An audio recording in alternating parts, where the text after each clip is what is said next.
प्यारे दर्शकों नमस्कार। तारीख है आज 21 अप्रैल 2026, दिन मंगलवार, हिंदी तिथि वैशाख माह शुक्ल पक्ष पंचमी। आइए नजर डालते हैं हमारे प्यारे राज्य हिमाचल प्रदेश की तमाम बड़ी खबरों पर। वीडियो शुरू करने से पहले कमेंट बॉक्स में जय हिंद लिखकर हमें सपोर्ट करें। तो चलिए शुरू करते हैं। पीएमएफएमई योजना के तहत 99 मामलों को दी मंजूरी, युवाओं से योजना का भरपूर लाभ उठाने का आग्रह है। उपायुक्त शिमला अनुपम कश्यप ने प्रधानमंत्री सूक्ष्म खाद्य प्रसंस्करण उद्यमों का औपचारीकरण योजना के तहत आयोजित जिला स्तरीय बैठक में 99 नए मामलों को स्वीकृति दी।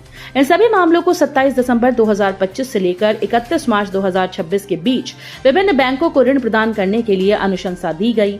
इससे पूर्व 1 अप्रैल 2025 से 26 दिसंबर 2025 780 मामलों को ऋण के लिए विभिन्न बैंकों को भेजा गया था। बैठक में बताया गया कि योजना के तहत वित्तीय वर्ष 2021-22 से लेकर 31 मार्च 2026 तक कुल 3026 मामले प्राप्त हुए थे, जिनमें से 2901 मामले विभिन्न बैंकों को भेजे गए थे। हिमाचल के 12 शहरों का तापमान 30 डिग्री सेंटीग्रेड के पार, ऊना का तापमान 38.4 डिग्री। अगले 4 दिन खिलेगी धूप, गर्मी में होगा इजाफा। हिमाचल प्रदेश के मैदानी इलाकों में जोरदार गर्मी पड़ने लगी है। ऊना का अधिकतम तापमान सामान्य से 3.1 डिग्री ज्यादा के साथ 38.4 डिग्री सेल्सियस पहुंच गया। राज्य के 12 शहरों का तापमान 30 डिग्री सेल्सियस से ज्यादा हो गया। प्रदेश का औसत अधिकतम तापमान भी सामान्य से 3.1 डिग्री ज्यादा हो गया है। कांगड़ा के तापमान में सामान्य की तुलना में सबसे ज्यादा 5.5 डिग्री का उछाल आने के बाद तापमान 33.9 डिग्री, सुंदरनगर का 3.7 डिग्री के उछाल के साथ 34.1 डिग्री और सोलन का पारा भी सामान्य से 2 डिग्री ज्यादा के साथ 31 डिग्री सेल्सियस पर पहुंच गया। हमीरपुर में 27 को होगा पशु मित्र भर्ती का ग्राउंड टेस्ट, जानिए पूरी डिटेल। उपमंडल हमीरपुर के विभिन्न पशु चिकित्सा संस्थानों में भरे जाने वाले पशु मित्र के पदों के आवेदकों का ग्राउंड टेस्ट 27 अप्रैल को सुबह 8:30 बजे अणु के सिंथेटिक ट्रैक ग्राउंड में होगा। एसडीएम हमीरपुर संजीत सिंह ने बताया कि पशु मित्र भर्ती की प्रक्रिया को पूर्ण करवाने के लिए 3 सदस्यीय कमेटी का गठन किया गया। एसडीएम हमीरपुर की अध्यक्षता में गठित इस कमेटी में हमीरपुर के वरिष्ठ पशुपालन अधिकारी और टौणी देवी के पशुपालन अधिकारी को सदस्य के रूप में शामिल किया गया है। 1 से 5 जून तक आयोजित किया जाएगा शिमला ग्रीष्मोत्सव 2026, जानिए क्या कुछ होगा खास। शिमला ग्रीष्मोत्सव 2026 इस वर्ष 1 से 5 जून तक ऐतिहासिक रिज मैदान पर आयोजित किया जाएगा। ये जानकारी शिमला ग्रीष्मोत्सव समिति के अध्यक्ष और उपायुक्त शिमला अनुपम कश्यप ने यहां बचत भवन में शिमला ग्रीष्मोत्सव के आयोजन के संबंध में आयोजित बैठक की अध्यक्षता करते हुए दी। अनुपम कश्यप ने बताया कि इस वर्ष शिमला ग्रीष्मोत्सव के दौरान प्रतिदिन गतिविधियां अलग अलग थीम पर आयोजित होंगी। अनुपम कश्यप ने बताया कि 5 दिवसीय शिमला ग्रीष्मोत्सव के दौरान हर दिन सांस्कृतिक प्रस्तुतियों के अतिरिक्त शाम को सुप्रसिद्ध कलाकारों की आकर्षक सांस्कृतिक प्रस्तुतियां देखने को मिलेंगी। हिमाचल हाईकोर्ट में आरक्षण रोस्टर पर सुनवाई 11 मई तक टली। हिमाचल प्रदेश हाईकोर्ट में आज पंचायती राज संस्थाओं के आरक्षण रोस्टर को चुनौती देने वाली याचिकाओं पर सुनवाई हुई। कोर्ट ने कोई भी अंतरिम आदेश पारित नहीं किए। अब इस मामले की सुनवाई 11 मई को होगी। जस्टिस विवेक सिंह ठाकुर और जस्टिस रंजन शर्मा की बेंच ने राज्य सरकार को याचिकाओं में उठाए गए मुद्दों पर विस्तृत जवाब दाखिल करने के आदेश दिए। ऐसे में अब आरक्षण रोस्टर को चुनौती देने वाली याचिकाओं पर कोर्ट के फैसले के लिए अगली सुनवाई का इंतजार करना होगा। बिलासपुर में स्मार्ट बिजली मीटर लगाने का विरोध, लोगों ने किया खूब हंगामा तो पुलिस थाने पहुंचा मामला।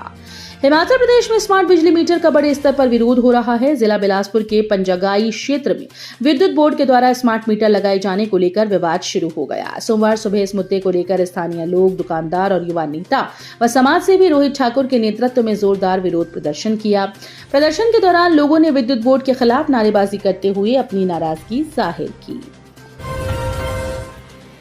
मंडी में 3 मंजिला भवन में भड़की आग, लपटों के बीच फंस गए दंपति व बच्ची, दमकल टीम ने जान पर खेलकर बचाई जिंदगियां।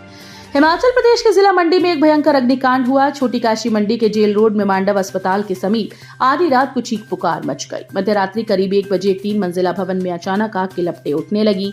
देवा बंधु के इस भवन की दूसरी मंजिल से उठते धुएं के गुबार और आग की भीषणता ने पूरे इलाके में हड़कंप मचा दिया। देखते ही देखते आग ने विकराल रूप धारण कर लिया और भवन में धुआं भरने के कारण वहां मौजूद लोगों का दम घुटने लगा।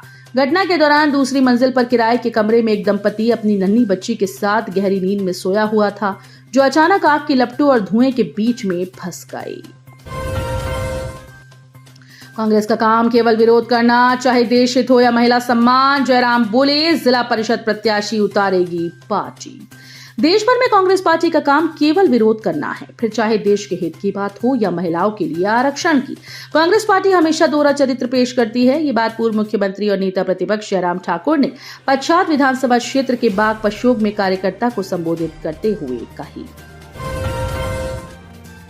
अभ्यर्थियों के लिए राहत, प्रवेश परीक्षा के लिए आवेदन करने की अंतिम तिथि 22 अप्रैल तक बढ़ी। हिमाचल प्रदेश तकनीकी विश्वविद्यालय हमीरपुर की प्रवेश परीक्षा के लिए ऑनलाइन आवेदन करने की अंतिम तिथि को बढ़ा दिया गया। अब अभ्यर्थी 22 अप्रैल तक आवेदन कर सकते हैं। पहले आवेदन की अंतिम तिथि 19 अप्रैल थी। अभी तक प्रवेश परीक्षा के लिए 7,500 से अधिक अभ्यर्थियों के आवेदन आ चुके हैं, जिसमें बीटेक के लिए 4,200 और बी फार्मेसी के लिए लगभग 2,400 अभ्यर्थियों ने अभी तक आवेदन किया है। इसके अलावा अन्य विषयों के लिए भी आवेदन आए हैं। गैस के लिए बंद कर दिया हाईवे, महिलाओं ने सड़क के बीच रख दिए खाली सिलेंडर। जोगिंद्रनगर सरकाघाट घुमारवीं सड़क पर झलवाड़ में महिलाओं सहित गांव वासियों ने खाली सिलेंडर सड़क के बीचों बीच रखकर हाईवे बंद कर दिया। लोगों को कहना है कि फरवरी माह के बाद उन्हें गैस की सप्लाई नहीं मिली, जिस कारण उन्होंने चक्का जाम किया। उन्होंने कहा कि गैस की गाड़ी रोजाना यहां से गुजरती है, पर उन्हें सप्लाई नहीं दी जा रही है। टीजीटी नॉन मेडिकल का फाइनल परिणाम घोषित, 333 उम्मीदवारों का चयन। हिमाचल प्रदेश राज्य चयन आयोग ने प्रारंभिक शिक्षा विभाग में टीजीटी नॉन मेडिकल के पदों को भरने के लिए पोस्ट कोड 25002 के तहत आयोजित कंप्यूटर आधारित परीक्षा में सफल हुए उम्मीदवारों के दस्तावेजों की जांच के बाद अंतिम परिणाम घोषित कर दिया। आयोग के सचिव डॉक्टर विक्रम महाजन ने बताया कि इन पदों के लिए कुल 15,983 उम्मीदवारों ने आवेदन किया था, जिनमें से 14,380 उम्मीदवारों ने कंप्यूटर आधारित परीक्षा दी थी और इस परीक्षा में 999 उम्मीदवारों का चयन दस्तावेजों की जांच के लिए किया गया था। 16 मार्च से 1 अप्रैल तक दस्तावेजों की जांच के बाद 333 उम्मीदवारों का चयन किया गया है। फागू से चियोक टियाली धमांदरी सैन संपर्क सड़क की अपग्रेडेशन पर खर्च किए जा रहे 20 करोड़। प्रदेश के लोक निर्माण और शहरी विकास मंत्री विक्रमादित्य सिंह ने छियोक विधानसभा क्षेत्र में एक दिवसीय प्रवास के दौरान विकास कार्यों की समीक्षा की। इस मौके पर निर्माणाधीन छियोक टियाली धमांदरी सैंड सड़क का निरीक्षण और टियाली नहोल संपर्क सड़क की डंपिंग साइट का निरीक्षण किया। टियाली में आयोजित जनसभा को संबोधित करते हुए प्रदेश के लोक निर्माण और शहरी विकास मंत्री विक्रमादित्य सिंह ने कहा कि फागू से चियोक टियाली धमांदरी सैंड संपर्क सड़क की अपग्रेडेशन पर 20 करोड़ रुपए की राशि खर्च की जा रही है। अर्की में चरस की खेप के साथ 2 युवक गिरफ्तार। जिला सोलन पुलिस के द्वारा नशा तस्करी के खिलाफ चलाए जा रहे अभियान के तहत एसआईयू टीम ने बड़ी कार्रवाई करते हुए 2 युवकों को चरस सहित गिरफ्तार किया। पुलिस से प्राप्त जानकारी के अनुसार 19 अप्रैल को गुप्त सूचना के आधार पर कार्रवाई करते हुए टीम ने अर्की व कुनिहार निवासी 2 युवकों को मोटरसाइकिल पर पकड़ा। तलाशी के दौरान उनके कब्जे से 249 ग्राम चरस बरामद की गई। दोनों आरोपियों को नियमानुसार मौके पर ही गिरफ्तार किया गया। नेता प्रतिपक्ष जयराम ठाकुर बोले, बच्चों की सुक्खू सरकार की विदाई की शहनाई जनता सिखाएगी सबक। पूर्व मुख्यमंत्री और नेता प्रतिपक्ष जयराम ठाकुर ने अपने सिरमौर प्रवास के दौरान प्रदेश की कांग्रेस सरकार और मुख्यमंत्री सुखविंदर सिंह सुक्खू पर तीखा प्रहार करते हुए राज्य की वर्तमान राजनीतिक और आर्थिक स्थिति को अत्यंत चिंताजनक बताया। सराहा और पावटा साहिब में आयोजित विभिन्न कार्यक्रमों के दौरान कार्यकर्ताओं और जनता को संबोधित करते हुए जयराम ठाकुर ने कहा कि प्रदेश में सुक्खू सरकार की विदाई की शहनाई बज चुकी है, क्योंकि ये पहली ऐसी सरकार है जो जनहित के काम करने के बजाय पूर्ववर्ती सरकार के द्वारा जनहित में खोले गए संस्थानों पर ताले लगाने का काम कर रही है। तो ये थी आज की फटाफट खबरें। हम मिलेंगे अगले बुलेटिन में, तब तक के लिए धन्यवाद। जय हिंद।